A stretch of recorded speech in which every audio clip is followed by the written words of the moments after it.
Inirekomenda ng Independent Commission for Infrastructure sa Ombudsman nakasuhan si dating Bicol Party List Representative Zaldico at 17 iba pa kaugnay ng manabalyang flood control project sa Oriental Mindoro.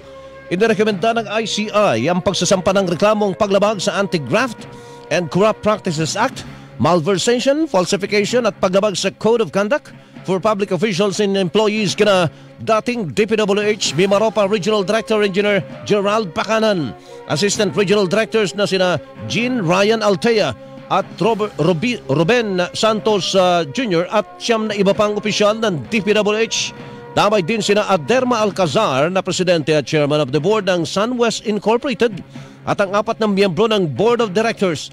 Kabilang sa basihan ng rekomendasyon ng flood control project sa Nawan Oriental Mindoro na ginawa ng SunWest Incorporated, dating pag-aari ni Ko. Substandard na materyales kasi ang ginamit sa naturang proyekto na ikinalugi ng gobyerno. May mga posible rin umunong pineking sertifikasyon ng ilang opisyal ng DPWH na maaring nakipagsabwatan sa mga opisyal ng SunWest para mailusot ang bayad sa proyekto. Ang ICI nga, gaya po sa parating sinasabi, ay nagbabase po sa ebidensya. The stronger the evidence we have, the more complete our evidence we have, that's the time that we will file our recommendation to Ombudsman.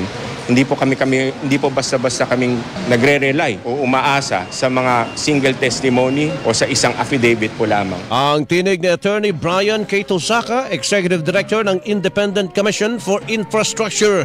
Sinusubukan pa ng GMA Integrated News na makuha ang panig ng mga inirekomendang kasuhan sa Office of the Ombudsman.